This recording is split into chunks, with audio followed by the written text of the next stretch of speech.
Bonzel. Here. Dennis Sneathen. Here. Matt McKenzie. Here. Curtis Penrod. Here. Wally Henson. Yes. Here. All right. Any public comment? Okay, moving on to number 3, case number V 2026-071. Kent or Zach, you starting? Grain is requesting a variance to the number of off-street parking required by section 19-705 of the zoning regulations. The current code would require a minimum of 468 spots, which would work for a building like Walmart where it's quasi-public and you have a bunch of people going in and out all day, but for this kind of situation it doesn't really make sense to have that much concrete this early in the game. The building's footprint's about 234,000 square feet, give or take a little bit. The current code would be 1 space for every 500 square foot of building, so that's where we're getting that number. The application appears to be in order. It should allow the board to make findings as to whether all requirements have been satisfied if the variances are granted. All the requirements for the I-2 zoning district must be followed. The proposed ordinance is to reduce the number of spaces.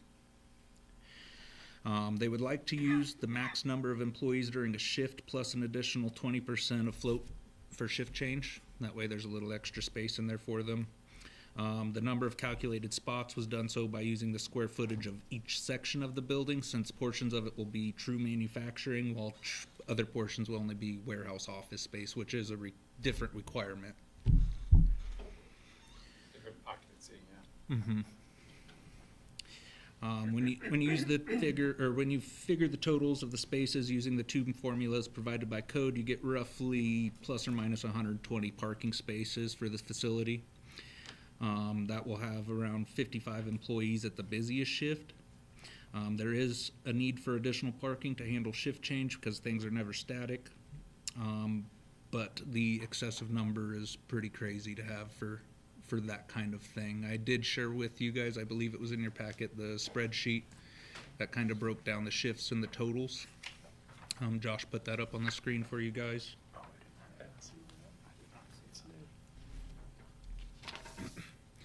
And to go through our list of requirements here, uniqueness. This will be one of the largest structures in the city limits of Goodland. Walmart's approximately 110 to 115,000 square feet, to give you an idea of the size of the building and then what parking and stuff will be. The Grain Mill Bakery is not meant to have a large amount of public trying to come there all at once, so it won't need a parking lot like Walmart.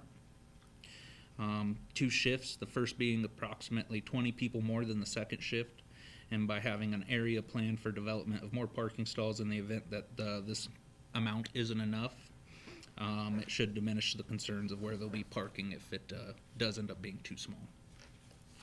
Adjacent property, the variance will not affect the property rights or adjacent property of other owners or residents. Hardship, the required number of spaces would create a concrete park that would go unused for the most part. The facility is designed for the purpose, or not designed for being a quasi-public facility like a retail store or something along those lines, reducing the need for the number of parking. Public interest, the requested variance will not adversely affect the public health, safety, morals, orders, convenience, or general welfare of the community. Shall not impair adequate supply of light or air to the adjacent property, substantially increase the congestion in public streets, increase the danger of fire, endanger the public safety, or substantially diminish or impair property values within the neighborhood. The spirit and intent. The requested variance will not be opposed to the general spirit and intent of the zoning regulations of Goodland. Extra space has been planned in the event of there not being enough spaces due to future growth. Minimum variance, the requested variance is the minimum variance that could be requested based off of the information that was provided. From there, I would leave it up to the applicant and for you guys to ask any questions. All right. One thing I did want to explain off that was. Oh, you might- spreadsheets up there. Yeah. Sometimes it's not apparently clear on the spreadsheet what's going on as much, and I tend to find the more I add to it, the more confusion I create. So basically what I did here is I tried to kind of lay out this dual use spreadsheet. I'm trying to show the office locations for me, so I make sure everybody's got an office. But over here, the shift head count, when you add up 53 plus 31, you don't come up with 142. So we're really gonna run two 12-hour shifts per day.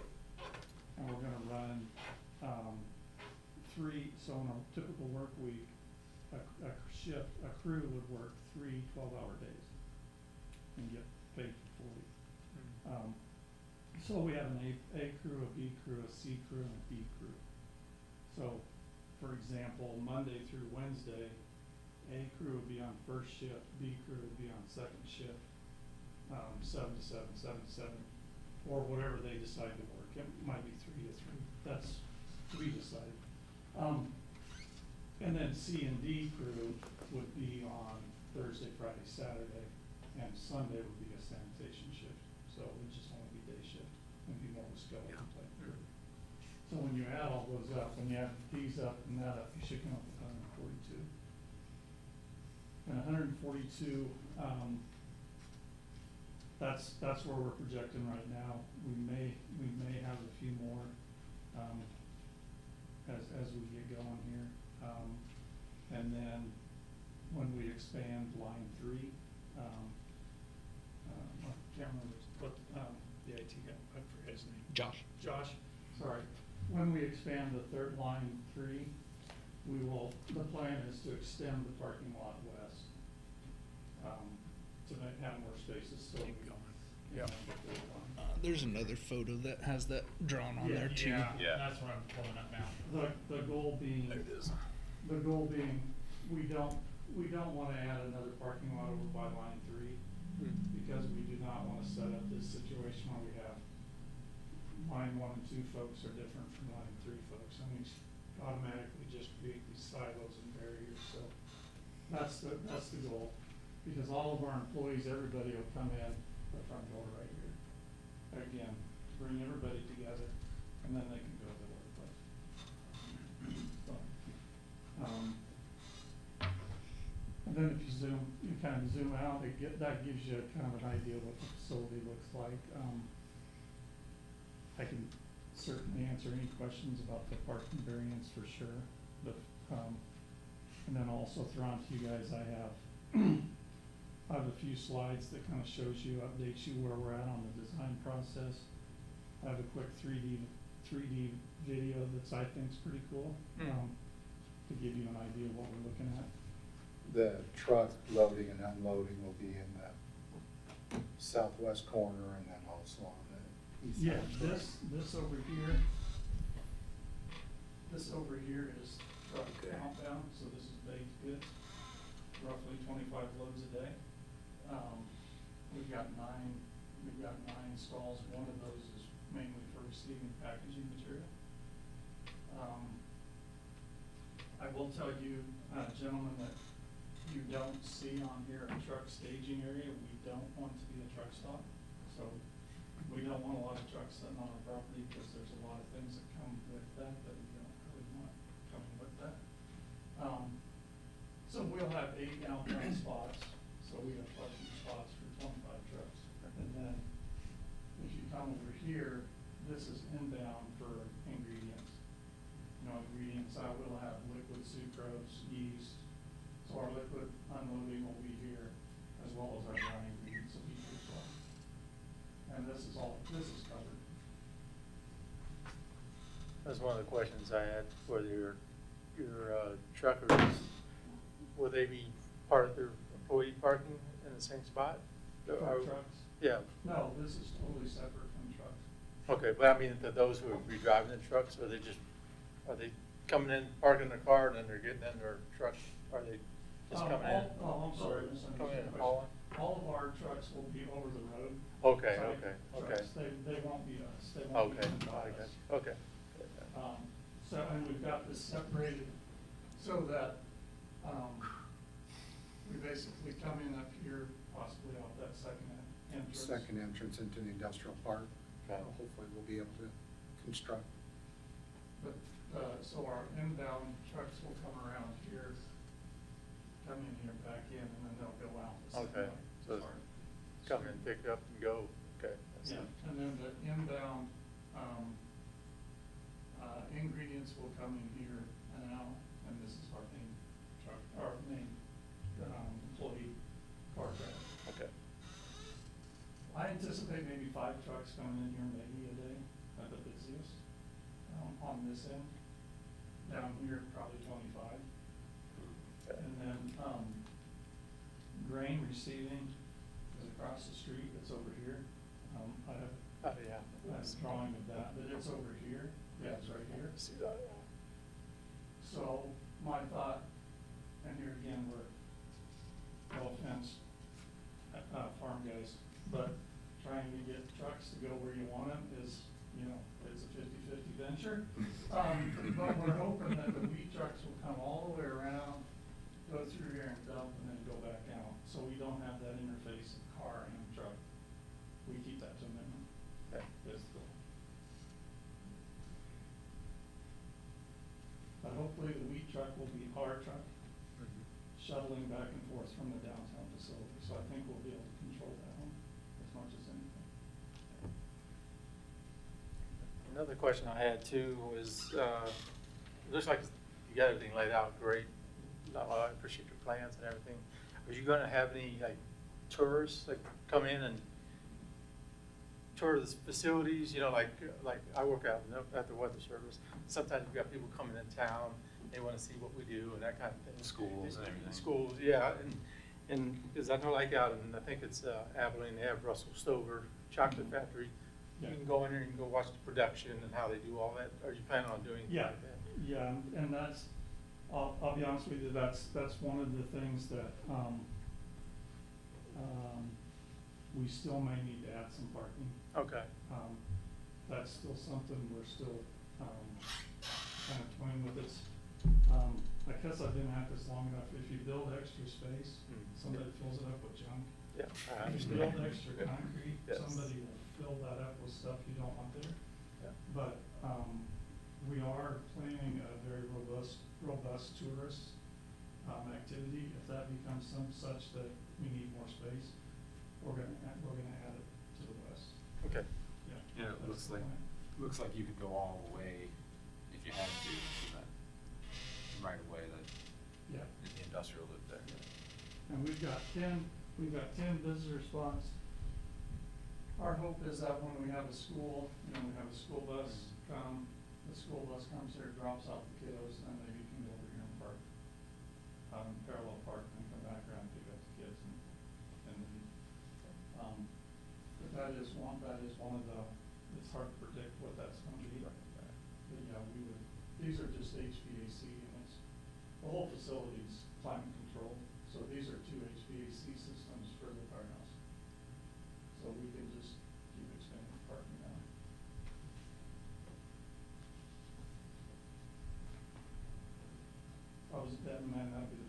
That'd be the first permit I'm coming back to talk to you about, is that in parking. okay. Yeah, I just know a lot of people will be intrigued by it and, you know, it sounds like a pretty neat thing going on there, so. Yeah, when I show you the video, it's got a lot of curb appeal. Yep. By design.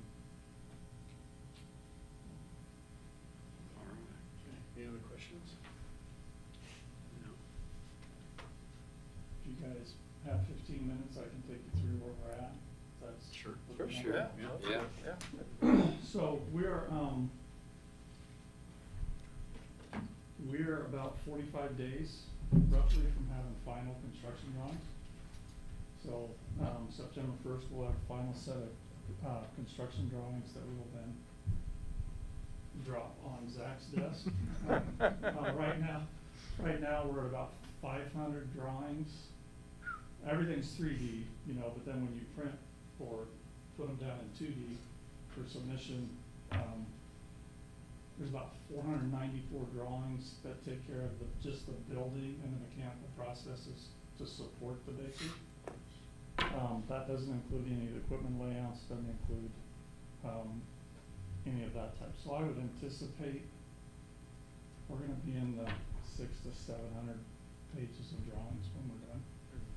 And that should be done by September 1st. That's out. Yeah, my eyes go across, well, I've been looking through it for about the last 2 weeks. We issued 60% about a week and a half ago.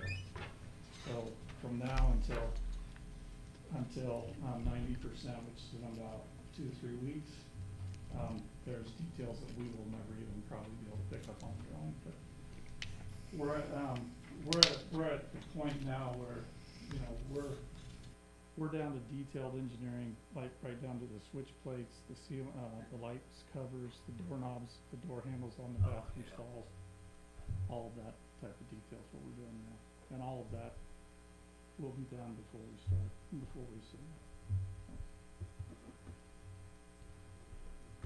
Okay, what do I need to do? I plugged in.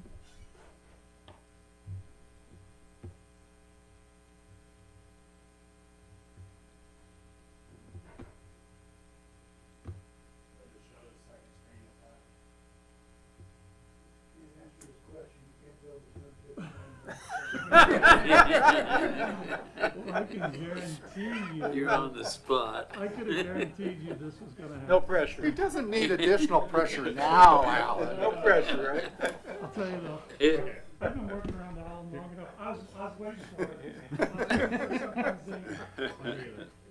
I was waiting for my pants to fall down or something. He did say his eyes were crossed though from looking at all the drawings.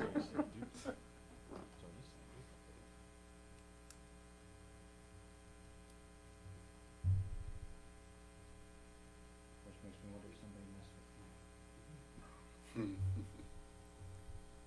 So let's try different input and see.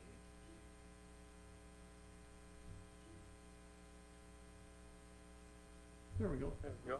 that's it, thank you, John. So that doesn't just, unplugged it and then put it in. Changed it, yeah.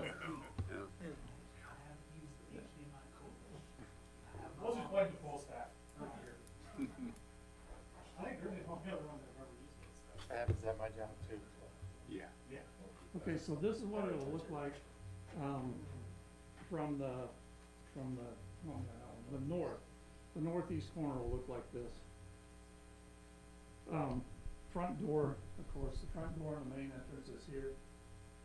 And then this is kind of office, and what we're calling this is the discovery zone. So the test lab's in there that you're gonna see, the test bake lab. It's an interactive kind of history of Golden Noise grain, history of bread making, more of an ag tourism type feel. So yeah, that'll be the courtyard, and, we don't show the flagpoles there, but those will be there. We kind of saw this drawing before. You have any questions about this right off the top of your head? So the thing that kind of amazes me, because I'm a flour miller by training, and I've done a lot of work in cereal snacks and bakery and that type of thing. So this piece here is the bakery. This little piece right here is the mill.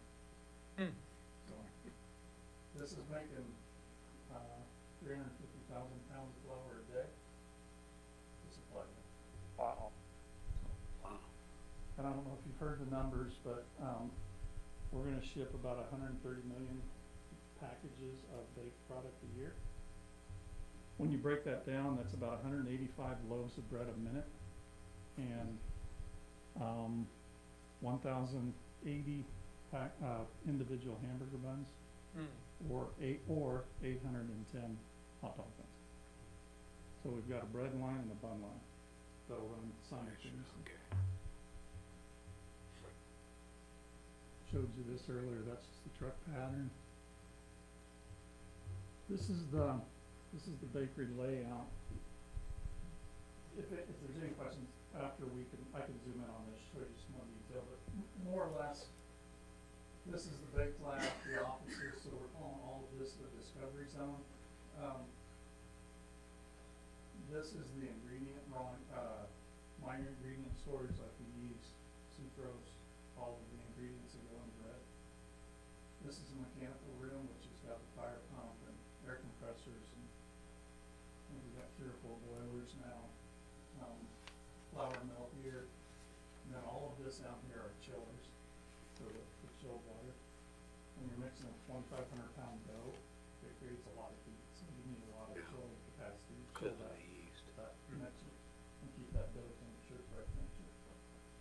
This up here is the bread line, and everything moves east to west, or Yeah. east to west, yeah.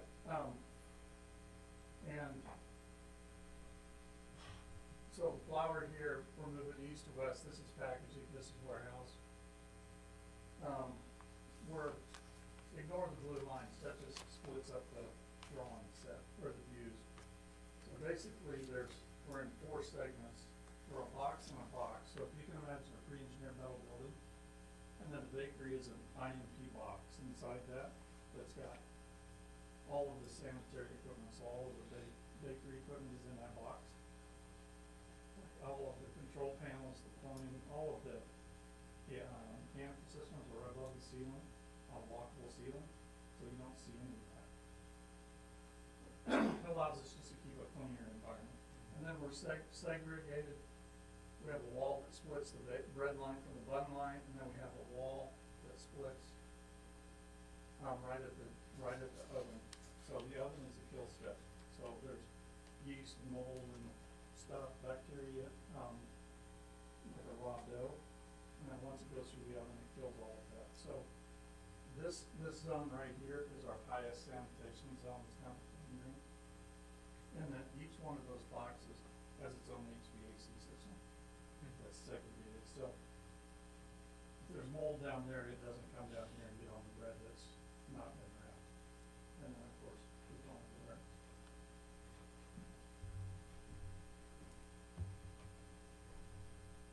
Okay, this is gonna be a video, I hope, and I can stop this.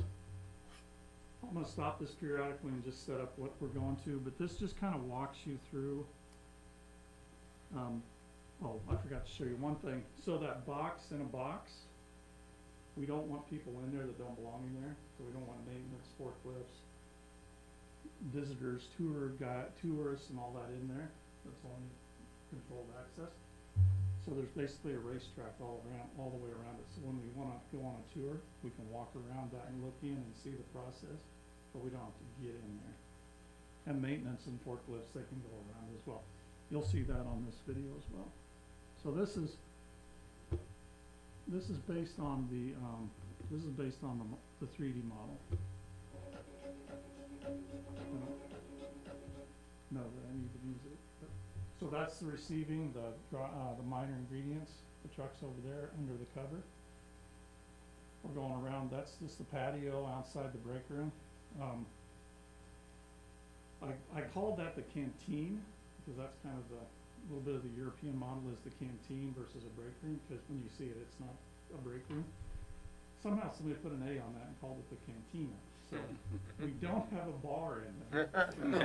It's supposed to be the cantina.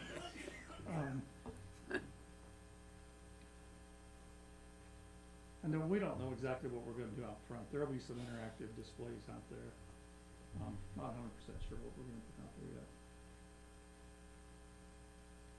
So when we walk in, this is what you'll see when you walk in. This is what all the employees will see when they walk in. Call it the discovery zone. That door to the left goes into the offices. I'm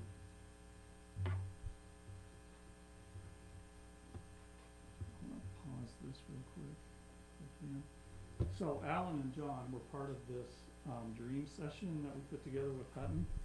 Basically, we described what we wanted and the feel and look we wanted, and this is what Hutton came up with. And I think they hit it on the park. You'll see up there those brown ovals. Everything represents something. So these brown ovals up here are sound panels, acoustic panels. They're in the shape of a loaf of bread. When we pan back, you'll look at the area behind the receptionist there. Everything in that zone looks like a loaf of bread.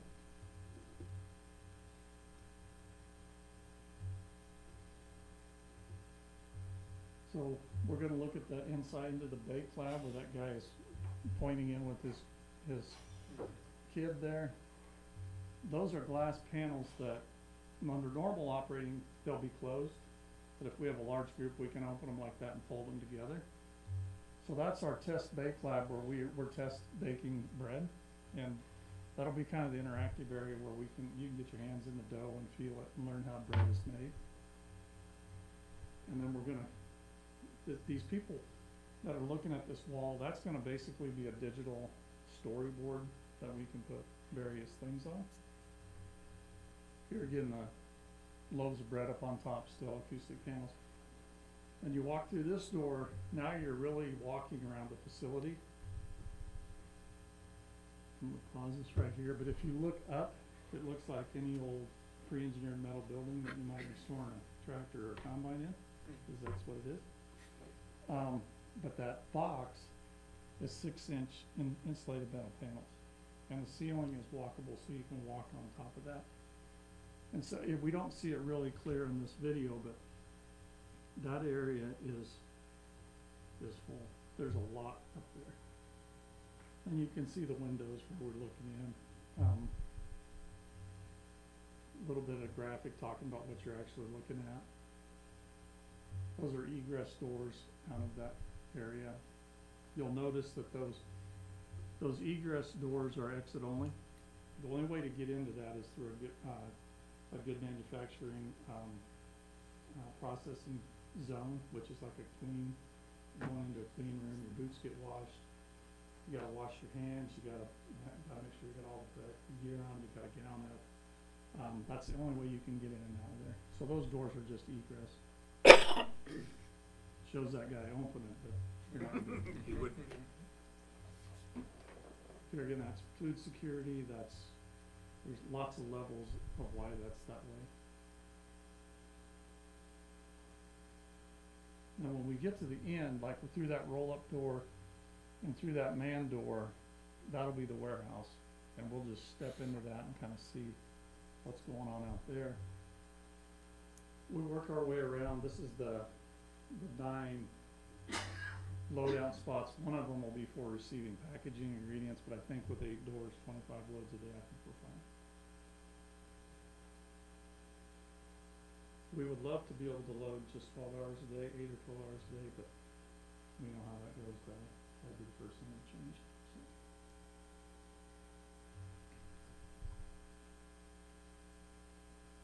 This little box over there is the flour mill. So this is where we're walking into the canteen, the break room.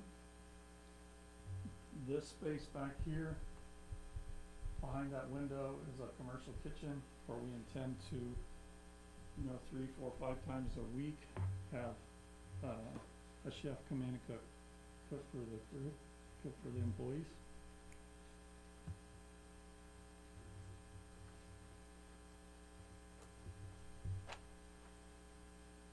And when you work with architects, everything means something. So those are lights, but they're also sound baffles. I can't remember what those represent. I know that the panels in the back, that's representing wheat. You're going to see some light fixtures above the booths. Those are supposed to represent the heads of wheat. And then one of the most important things is, what I got to call out is when we pan around here, you won't believe the growth that this place has created. It's like a metropolitan area outside these windows. All of this growth happened just because we built this bakery. It's amazing. We are making no guarantees on what's going to happen, but look at what happens in Goodwin when we build this.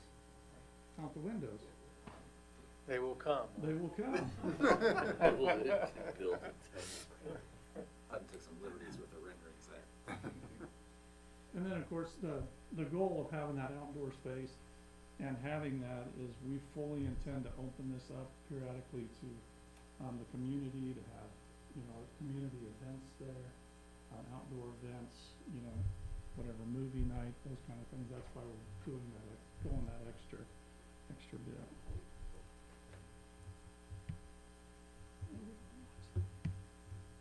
Okay, so quickly, this is the flour mill. It's a a building with 3 platforms in it. So flour milling is a grind and sift operation, so we grind down here, we elevate with air, and then we sift, and then we grind, and then we sift. Every one of those boxes makes flour.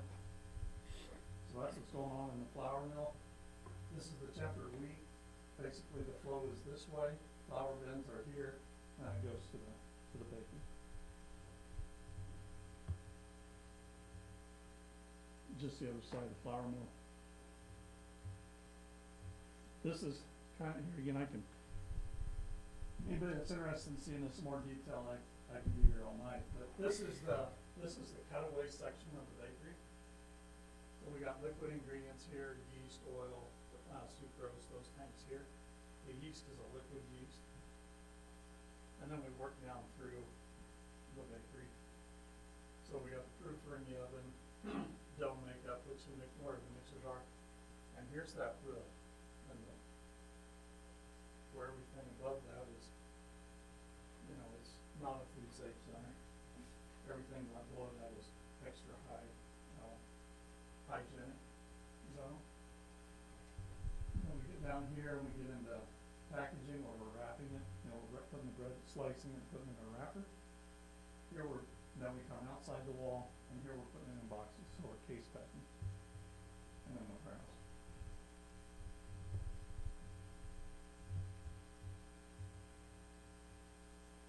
We'll put 8 loaves of bread, no, is it 8 or 4?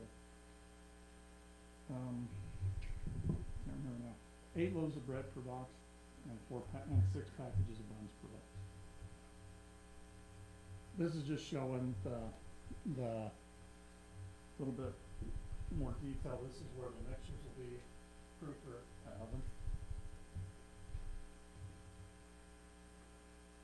And then this is hygienic zone A, highest hygienic zone in the facility. It's after the ovens, so it's post-kill. The bread is basically open and exposed until it gets put in the wrapper, so that's why that is ultra high hygienic area. The pans, the dough while it's rising and all of that will be handled with autonomously guided vehicles, whether they're laser or they're following a wire in the floor. So we're not gonna have people pushing 2,500-pound doughs around. It's all automated and self-driving. This is just case packing here. And that's it. Is this a one-of-a-kind facility, or do they have other facilities, other places? Having a flour mill and bakery connected in one facility is one of a kind in bread. It's fairly common in pasta. Like if you ever take 35 up to Minneapolis and go through Ames, you'll go by the Barilla pasta plant. There's a Durham mill there that's making semolina that's feeding the pasta plant right next to it. So they're not really shipping Durham, or they're not shipping semolina, they're shipping pasta. So this is a one of a kind in that regard. I can't, as I've spent a lot of time in like Frito-Lay, Quaker Oats, all of those kind of facilities. I've not ever been in one of the facilities that's at this highest standard of hygiene. If you ever worked with or worked in or toured a Frito-Lay plant, it'd be the easiest way to get off Cheetos is to see them made, right? I watched the movie Flames, I think it's called. They showed that whole story. Not quite as bad as hot dogs, but it's close seconds. But I don't know of any facility that's like this. This will be kind of one of a kind. So there's a more about how those different zones, all those reach or shelf life when, it can be mold. Oh, yeah, okay. So when you think about mold on anything, when was the last time you picked up a moldy loaf of bread that the mold was on the inside? It's not, it's on the outside. So the mold comes from the environment. And a cubic inch of mold can inoculate a 6-story building in 24 hours. So if you had mold, about this much mold, and just threw it out there, this whole building would have mold in it in about 8 hours. Spores spread fast. They spread fast. And a typical bakery, there's no segregation, so you've got whatever's here is gonna end up down there where the bread's open. And then they typically, when it gets hot, because you're not air conditioned, they put a fan, they put louvers here and a fan down there and they just blow it all across the bottom. We're not doing any of that. So, I see. when you talk about extended shelf life, there's staling and then there's mold. Staling, we take care of with formulation and mold, the last line of defense is formulation. So you add some sort of preservative in that dough to try to prevent the mold. And the typical bakery has to keep adding more and more and more of that to control the mold that's all around it, right? So we're trying to minimize the amount of mold inhibitor we put in our bread because we all want to eat cleaner, we all want to eat better. So we're trying to minimize that to maybe even eliminate it, maybe. Or use a natural mold inhibitor. But part of that is because we're controlling the environment. We're controlling mold in the environment, even in that hygienic zone area. In all the HVAC units, we have these blue lights, you know, that kill viruses and bacteria. All of the lights in hygienic zone A are the blue lights that kill viruses, bacteria, mold. We can't have them in the dough makeup area because you'll actually kill your yeast. Yeah, sure. And it's economically, it makes a ton of sense because for every bit of mold inhibitor you put in a dough, you have to put that much more yeast because that mold inhibitor is gonna kill the yeast too. So you add a little bit, you gotta add some more yeast because it's your yeast is what makes your volume, so. Every time you give this presentation, I say, yeah, what about the wheat? That's gonna be the cleanest and freshest and Yes. free environment you can get too, right? So the whole thing, from start to finish, is predicated on that. Because you're doing it within the plant, you're not dragging it in from somewhere. Hadn't sat around for 2 years and been blended and drugged across the state of Kansas. Right, And the person that's bringing yeah, the wheat, that makes sense. the person that brings the wheat, they own it. They own part of it. So, and I've been amazed, really exceeded my expectations on how interested and conscientious all the producers are in that very aspect. You know, I've already had guys asking me, talking to me about segregating wheat that they already have in the bins and stuff. What should they do? How should they segregate it? How do they want to take care of it? And I've got another group that was talking to me about, can we start testing varieties to see what varieties, because wheat is not wheat. Protein is not, protein quality is more important than protein quantity. So all of that matters. And the only way you can test that is with our bake lab. So we're gonna be baking bread every day in our bake lab. We're gonna be evaluating John's wheat and Alan's wheat every year to say, okay, you take this much of John's, this much of Alan's, and this, that makes a good blend. You know, we're gonna be setting those blends with our internal wheat council, which is made up of producers, to set the blends up for the next year. So we'll be able to test varieties, growing conditions, areas, and accumulate all this data, where we'll be able to get even more and more sophisticated. And like Alan said, you're not, I won't tell you where I heard this, but the guy I was talking to, not here, okay. He was telling me about how he had some bad wheat, and he didn't know who I was, and he had some bad wheat, and he was telling me how proud he was that he got rid of all that bad wheat, you know, and he didn't have any of that bad wheat anymore. So we're not gonna, that all went to Arden or ADM or somebody else. That's not gonna be coming to us, you know, because all of our wheat, we know where it came from. So it's all local, it sounds like, all the wheat you're gonna get then? Scott City to Imperial and Stratton to Quinter is where we've sold stock. Wow, nice. And it's very different from an ethanol plant. When an ethanol plant comes into your community, price of corn goes up, and everybody can bring corn to that ethanol plant, not here. The only people that can bring wheat to our facility are people that have stock. And we need 2 million bushels a year, and that's all we need, and we're not merchandising wheat.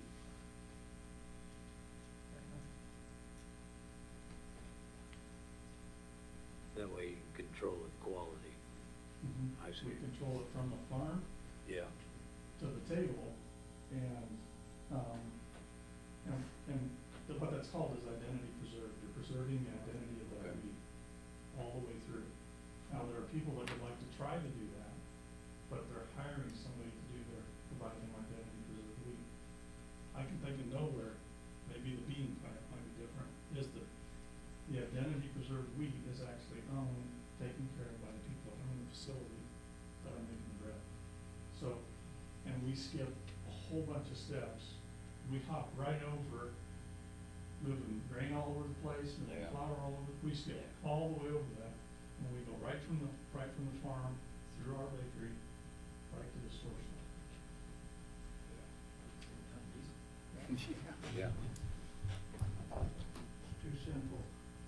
Yeah. Yep. Too easy. And it's been done before. Allen, the bean company has done it already. Same thing.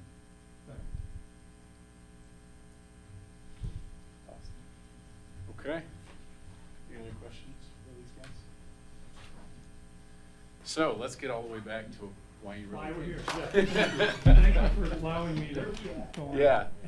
Detail. Well, we got a variance request to talk about, so, if I get outlined, not following the process, let me know, but we basically need to walk through the steps that Zach outlined, the 6 bullet points. So I'm just gonna walk through those and you guys can agree or disagree. So we'll start with uniqueness. Zach outlined pretty well that, the fact that the, math doesn't math so well for this many square feet based on, the parking lot size, that probably does make this project unique. Does everyone agree? Yeah. I totally agree. Yeah. Okay, adjacent property,